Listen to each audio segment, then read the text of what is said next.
Hi everyone. आज हम unit 4 का एक बहुत इंपॉर्टेंट टॉपिक मोटिवेशन कंप्लीट करने वाले हैं। तो मोटिवेशन जो है ये मोटिव वर्ड से डिराइव हुआ है। ठीक है।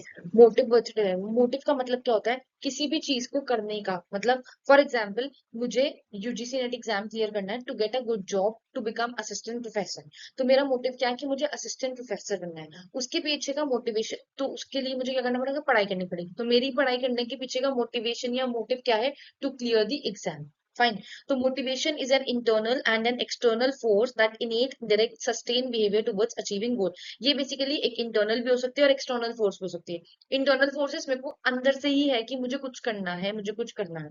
External forces somebody is forcing me. For example, मेरे पेरेंट्स को मैंने बहुत क्लोजली काम करते हुए देखा है। I have saw them earning for me कि मैं कुछ सक्सेसफुल बन पाऊं, और मेरे पास कोई और ऑप्शन नहीं है। तो मैंने ये डिसाइड किया कि मैं अब यूजीसी नेट एग्जाम क्लियर करके असिस्टेंट प्रोफेसर के एलिजिबिलिटी क्राइटेरिया क्रॉस करके will give my best to become an AP. Fine. तो ये मेरा एक्सटर्नल फोर्स हो गई। तो इट दैट इन जो मेरे को इनिशिएट करने में, जो मेरे को फोर्स करता है कि हाँ तुम इस चीज को करो, force in a positive way. Fine. To sustain, और इसके लिए हमें बिहेवियर भी हमारा कांस्टेंट रहना चाहिए। फाइन। अगर हम इसके की फीचर्स की बात करें तो ये एक साइकोलॉजिकल कॉन्सेप्ट है। ठीक है, ये गोल ओरिएंटेड कॉन्सेप्ट है, कंटिन्यूअस प्रोसेस है, डायनामिक इन नेचर है, and influence by needs and desires and incentives. तो मैं फटाफट से इसको एक ब्रीफ ओवरव्यू दे देती हूँ। This in this videos basically हम लोग सिर्फ एग्जाम ओरिएंटेड कॉन्सेप्ट्स को डिटेल में पढ़ेंगे, बाकी कॉन्सेप्ट्स को थोड़ा सा एक ब्रीफ आउट करेंगे। I hope this will help. तो साइकोलॉजिकल कॉन्सेप्ट की अगर हम बात करें तो ये साइकोलॉजिकल कॉन्सेप्ट कैसे है? मेरी खुद की, ये मेरी खुद की personal feelings, personal thinking, personal point of views के बेसिस पे है। तो ये एक साइकोलॉजिकल कॉन्सेप्ट है। गोल ओरिएंटेड है। गोल ओरिएंटेड क्यों? Because I know my goal is to get a good job. Fine. तो उस गोल के पीछे का मेरा मोटिवेशन क्या है? To earn as much as I can as per my capability. फिर आता है ये कंटिन्यूअस प्रोसेस है। कंटिन्यूअस प्रोसेस में मतलब कि जैसे कि आज मेरा गोल है कि मुझे यूजीसी करना है, कल मेरा गोल होगा कि मुझे असिस्टेंट प्रोफेसर का एलिजिबिलिटी क्राइटेरिया क्रॉस करना है, उसके बाद मुझे को जॉब मिल जाएगी, उसके बाद मुझे हाइक चाहिए, हाइक भी हो गई। उसके बाद मेरा एम क्या होगा? मुझे ग्रोथ चाहिए, मतलब अब मुझे प्रोफेसर के लिए प्रमोशन चाहिए। तो ये मेरा एक कंटिन्यूअस प्रोसेस चल रहा है मोटिवेशन का। अभी ये मोटिवेशन था, फिर ये मोटिवेशन हुआ, फिर ये and then growth is my latest motivation. उसके बाद कोई नया ऑब्जेक्टिव आ जाएगा। It is dynamic in nature, it changes with time. As you can see, पहले मोटिवेशन था एग्जाम क्लियर करना है, बाद में मोटिवेशन लेवल चेंज हो गया कि अब एपी बनना है, असिस्टेंट प्रोफेसर। उसके बाद मोटिवेशन चेंज हुआ कि जॉब तो लग गई, अब मुझे हाइक चाहिए, हाइक भी मिल गया, तब मुझे प्रमोशन चाहिए। तो it keeps on changing with time. It is a continuous and a dynamic process which is goal oriented and has a psychological concept. All these concepts are within my mindset, right? तो it is influenced by needs, desires and incentives. तो पहले मेरी need थी कि मुझे job चाहिए, फिर मेरा डिजायर था कि मुझे हाइक चाहिए, इंसेंटिव्स चाहिए, ग्रोथ चाहिए, राइट? तो this is what motivation is all about. अब बेसिकली एग्जाम के परस्पेक्टिव से अगर हम देखें तो मोटिवेशन की थ्योरीज के बारे में पूछा जाता है कि किसने कौन सी थ्योरी दी है। तो मोटिवेशन में बेसिकली दो टाइप की थ्योरीज होती हैं। एक होती है हमारी कंटेंट थ्योरी और एक होती है हमारी process theory. Fine. Content theory मतलब बेसिकली ये फोकस करते हैं नीड्स और फैक्टर्स पे, कि क्या नीड्स है इंसान की, क्या what are the basic needs, what are the basic factors. ठीक है, जिसकी वजह से इंसान मोटिवेट होता है। ऐसी क्या चीजें हैं जिसकी वजह से कोई भी पर्सन मोटिवेट होता है? फाइन। तो ये स्टैटिक इन नेचर है। स्टैटिक इन नेचर का मतलब समझते हो? स्टैटिक इन नेचर का मतलब है, जस्ट हाँ, ये स्टैटिक इन नेचर है। Static in nature means constant, it doesn't change much. ठीक है, स्टेबल है। प्रोसेस थ्योरीज की अगर हम बात करें तो ये फोकस करता है हमारे कॉग्निटिव प्रोसेस पे। कॉग्निटिव का मतलब होता है थिंकिंग। कॉग्निटिव का मतलब होता है थिंकिंग। तो बेसिकली हमारे थिंकिंग प्रोसेस पे फोकस करती है हमारी process theories. It is dynamic in nature, it keeps on changing. जैसे हमने प्रीवियस स्लाइड में पढ़ा था, डायनेमिक का मतलब, dynamic is that keeps on changing with time. Fine. Now next is content theories. जब हम बात करते हैं कंटेंट थ्योरीज की, मैंने बताया दो टाइप की थ्योरीज होती है, एक होती है कंटेंट थ्योरीज, एक होती है प्रोसेस थ्योरी। कंटेंट थ्योरीज जो है बेसिकली वो उन फैक्टर्स की बातें करती हैं that motivates a person to do a task और to achieve a level. Okay, या टू सेटिस्फाई हिमसेल्फ और हरसेल्फ, ठीक है। तो इसमें सबसे इंपॉर्टेंट थ्योरी है मैस्लो नीड हायरार्की थ्योरी। जब हम मैस्लो नीड हायरार्की थ्योरी की बात करते हैं, तो मैस्लो नीड हायरार्की थ्योरी में इब्राहिम मैस्लो ने 5 लेवल्स बताए हैं। इसने 5 लेवल्स बताए हैं इन्होंने,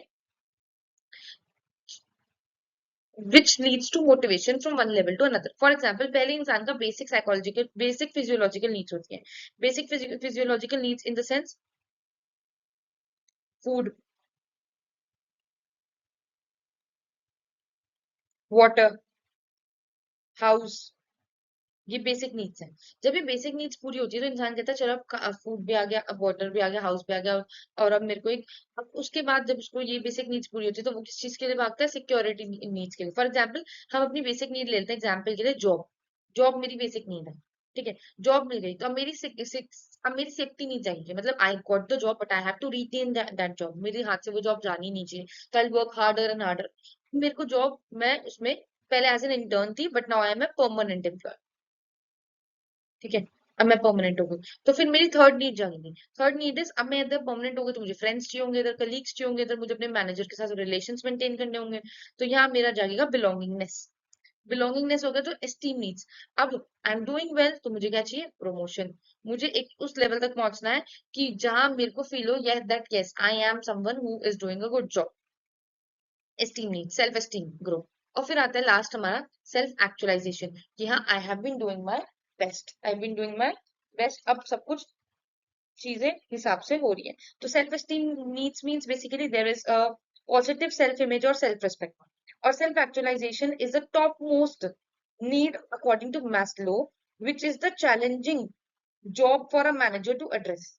सेल्फ एक्चुअलाइजेशन मतलब कि हमें अपने खुद के धीरे धीरे, जब पहले मेरे को था मेरे को जॉब ही नहीं मिल रही, अब मेरे को जॉब मिल गई, फिर मेरे को था मुझे इसमें, मैं इंटर्न हूँ, मुझे इसमें परमानेंट होना है। अब मैं परमानेंट हो गई तो मुझे फ्रेंड्स भी चाहिए, रिलेशन भी मेंटेन करने हैं।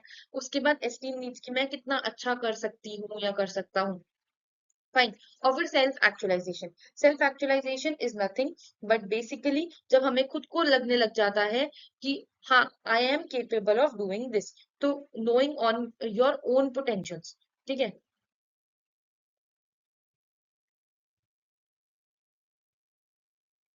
नोइंग योर ओन पोटेंशियल्स, इसलिए जब मैंने जॉब, मेरे को उन्होंने ऑफर की थी 25K में फॉर एग्जाम्पल, ठीक है। अब 20K, अब आई नो कि I have learn a lot, तो मैं जब दूसरी जॉब के हाइक के लिए जाऊंगी तो आई विल एक्सपेक्ट कि मुझे एटलीस्ट कितना, 20% का हाइक मिले। क्यों, someone will ask me why you want 20% of hike, because I am capable of this much, fine. तो बेसिकली अगर हम बात करें एग्जाम पॉइंट ऑफ व्यू से, अगर हम बात करें तो इट लोअर्स, मैस्लो के according lower needs should be satisfied first. सबसे पहले आपको आपकी बेसिक नीड सेटिस्फाई करनी है, उसके बाद ही आप ऊपर अपर लेवल तक जा सकते हो। अनसेटिस्फाइड नीड्स मोटिवेट्स बिहेवियर, और जो जो नीड्स अनसेटिस्फाई होती है वो हमें, वो ही अनसेटिस्फाइड नीड्स हमें हमारे बिहेवियर को मोटिवेट करती है। बट इसका एक क्रिटिसिज्म है, इस थ्योरी का एक क्रिटिसिज्म है, वो है that it is not universally applicable. इस थ्योरी से डायरेक्ट क्वेश्चन आता है मैस्लो की थ्योरी कितने लेवल्स की है, 5 लेवल्स की है, ठीक है। उसकी थ्योरी क्या कहती है, that lower needs must be satisfied first, और it is not universally applicable is one of the major criticism of this theory.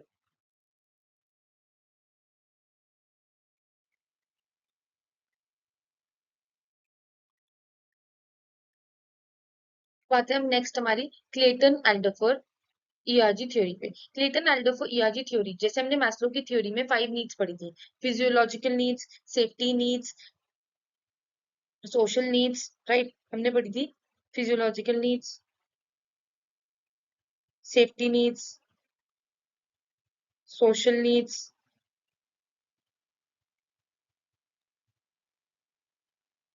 फिर हमने पढ़ी esteem, and then what we studied is self actualization, right. तो इन, तो what Clayton Alderfer did is, उन्होंने कहा कि एग्जिस्टेंस के अंदर, कि एग्जिस्टेंस के अंदर हमारी आ जाती है फिजियोलॉजिकल और सेफ्टी नीड्स, रिलेटेडनेस के अंदर हमारी आ जाती है सोशल और सेल्फ एस्टीम नीड्स, और growth leads to self actualization, ठीक है। और इन्होंने एक बहुत इंपॉर्टेंट कॉन्सेप्ट दिया फ्रस्ट्रेशन रिग्रेशन का। फ्रस्ट्रेशन रिग्रेशन के कॉन्सेप्ट में इन्होंने बोला, फ्रस्ट्रेशन रिग्रेशन मतलब कि जब हमारी एक नीड पूरी नहीं होती, फॉर एग्जाम्पल मेरी सेल्फ एक्चुअलाइजेशन वाली नीड पूरी नहीं हो रही, फॉर एग्जाम्पल मुझे प्रमोशन नहीं मिल रहा, मुझे प्रमोशन नहीं मिल रहा, ठीक है, तो मैं क्या सोचूंगी, एटलीस्ट थैंक गॉड एटलीस्ट मेरे पास जॉब तो है। तो मेरे को एक फ्रस्ट्रेशन रहेगा कि मुझे प्रमोशन नहीं मिल रहा, बट मैं इसी में स्टेबल होने की, सेटल होने की कोशिश करूँ, and this is called frustration regression theory. ठीक है, तो क्वेश्चन डायरेक्ट आता है, frustration regression theory is associated with Clayton Alderfer's ERG theory. ठीक है, डायरेक्ट क्वेश्चन आता है, और इस इन दोनों थ्योरी, मैस्लो और क्लेटन की थ्योरी के बीच में मेजर दो ही डिफरेंस है। मैस्लो की थ्योरी में 5 लेवल्स है और क्लेटन की थ्योरी में 3 लेवल्स है। ठीक है, और क्लेटन ने फ्रस्ट्रेशन रिग्रेशन थ्योरी दी है, which is very much acceptable. One of the most important question जो आता ही आता है पीवाईक्यूज में भी बहुत बार पूछा गया है। Next is Herzberg two-factor theory. When we talk about Herzberg two-factor theory, तो Herzberg two-factor theory में दो फैक्टर्स की बात करते हैं, एक तो हाइजीन फैक्टर्स और एक motivators. Hygiene factors are factors which prevent dissatisfaction. ठीक है, जैसे कि फॉर एग्जांपल ऑफिस का वर्क कल्चर कैसा है, अगर वर्क कल्चर अच्छा है, तो अगर वर्क कल्चर अच्छा है, इफ इट इज गुड तो लोअर सैलरी में भी employees will stay, but if it is toxic, तो even if they are paying a higher package, employees will not stay, right?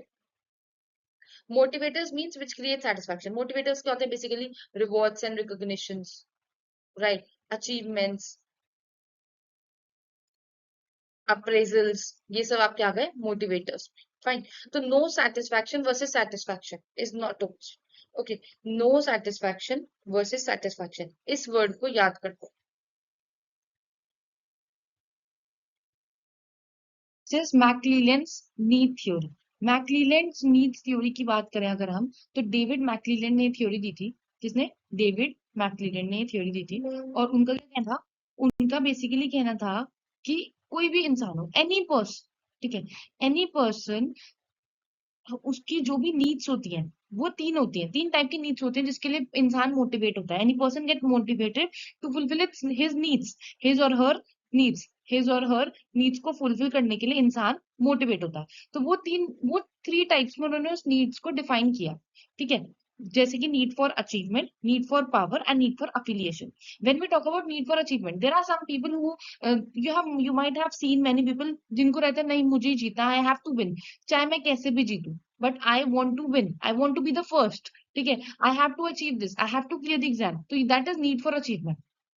जब हम बात करते हैं नीड फॉर पावर की, तो कुछ लोग होते हैं who are very dominating in nature, they are very dominating in nature, and they are always like कि नहीं, आई विल रूल, और अगर तुम मेरी नहीं सुनोगे तो मैं नहीं खेलूंगा, तुम मेरी नहीं सुनोगे तो I am not gonna work with you, I don't want to listen to you, you listen to me, what I am saying is this. और उसकी बातों में पॉइंट भी होता है, ऐसा नहीं है कि वो यूजलेस बातें करता है, तो that is need for power.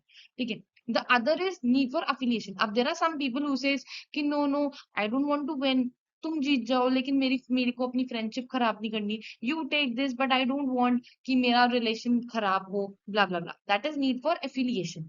तो डेविड मैक्लीलैंड का कहना था कि किसी भी इंसान की जो मोटिवेशन होती है वो उसकी नीड्स के बेसिस पे होती है। Needs help an individual to fulfil his और हर डिजायर्स। तो उन्होंने नीड्स को तीन पार्ट्स में एक्सप्लेन किया है, तीन टाइप्स में एक्सप्लेन किया, need for achievement, need for power and need for affiliation.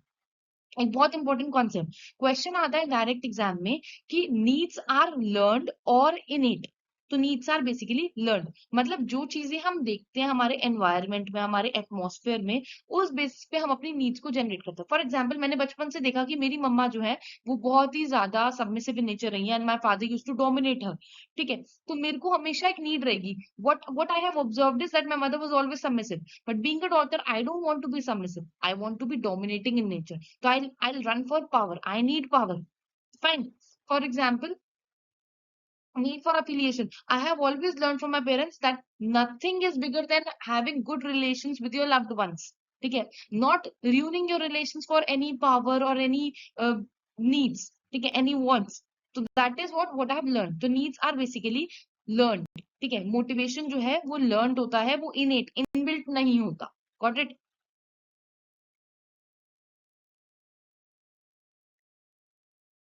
अब हम थोड़े important part that we're going to do last. important comparisons, which is one of the favorite MCQ area for UGC NET perspective. Maslow and Alderfer, as I told you direct question आता है, Maslow ने कौन सी theory दी थी? Maslow ने need theory दी थी, need hierarchy theory, और एल्डरफर ने ERG theory दी थी, राइट?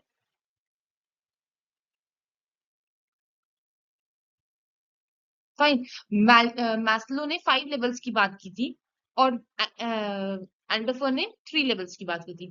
मैस्लो ने कोई रिग्रेशन थ्योरी की बात नहीं की थी, बट उन्होंने कहा था कि लोअर लेवल से हायर लेवल पे नीड्स जो है वो मूव करती हैं, और अगर लोअर लेवल ही अनसेटिस्फाइड हो तो हायर लेवल पे वो मूव नहीं करती, क्योंकि सबसे पहले इंसान का बेसिक प्रैक्टिस रहती है कि वो अपनी फिजियोलॉजिकल नीड्स को पूरी करे। जब फिजियोलॉजिकल नीड्स पूरी होती है तभी वो सेफ्टी नीड्स की तरफ बढ़ता है। सेफ्टी नीड्स पूरी होने के बाद वो बिलोंगिंगनेस की तरफ मूव ऑन करता है। कोई भी पर्सन बिलोंगिंगनेस के बाद ही गो टुवर्ड्स सेल्फ एस्टीम, उसका सेल्फ एस्टीम जागेगा, ही that I am that much capable, and then he'll go for self actualization, right? But Alderfer ने क्या कहा? उन्होंने 3 लेवल्स दिए। उन्होंने कहा कि जब इंसान का एक लेवल फुलफिल नहीं होता, for example self esteem fulfil नहीं हो रहा, तो वो फिजियोलॉजिकल में ही सेटिस्फाई होने की कोशिश करेगा। एटलीस्ट मेरे पास जॉब तो है, एटलीस्ट मेरे पास जॉब सेफ्टी तो, at least I have good friends, वो इसी में सेटल होने की कोशिश करेगा। फाइन। तो frustration regression model was given by Alderfer, Clayton Alderfer. Then next is Herzberg versus Maslow. तो मैस्लो ने हाइजीन और मोटिवेटर्स की बात करी कि 2 फैक्टर्स होते हैं, एक हाइजीन और एक मोटिवेटर्स। हर्सबर्ग ने, sorry I am so sorry, just a second, Herzberg ने हाइजीन और मोटिवेटर्स की बात करी कि 2 फैक्टर्स होते हैं, hygiene and motivators. whereas Maslow ने हायरार्की की बात करी। हर्सबर्ग ने कहा कि there are certain factors, job factors, जिसकी वजह से कोई भी इंडिविजुअल जो है वो जॉब में, वो किसी भी काम को करने में इंटरेस्टेड होता है, and those 2 factors are hygiene and motivators. But इन्होंने पूरी प्रॉपर हायरार्की दी कि when this will be fulfilled then one person will move to this level, then this level, then the highest level. This we will study once we complete the process theories. Fine. That's all for today. If you have any doubts, you can reach out to me. You can mention in the comment section. And if you want the PDF notes or the short notes, I am having a very crisp note. मेरे पास बहुत ही ज़्यादा 1 pages notes हैं, उससे ज़्यादा detailed notes नहीं है. If you want, do let me know in the comment section. I'll share it with you. And if you like my channel, please do like, subscribe, and share. With the PYQ, some important PYQs. Herzberg theory में हमने पढ़ा था 2 factors होते हैं. What are the 2 factors? Hygiene and motivators. Hygiene and motivators. What's hygiene means? Hygiene means positive environment, right? Motivators means rewards and recognitions, achievements. Next is frustration regression. As I told you, frustration regression is associated with Clayton Alderfer's ERG theory. ERG stands for existence, relatedness, growth. Next is need for achievement. As I told you, need for achievement, need for power, and need for affiliation. These 3 theories are given by McClellan. Direct question was asked in 2019. Then another one question was asked, self-actualization. Self-actualization, physiological needs, safety needs, social security needs. These are a part of Maslow theory. Maslow की theory में कितने parts थे? 5. Fine.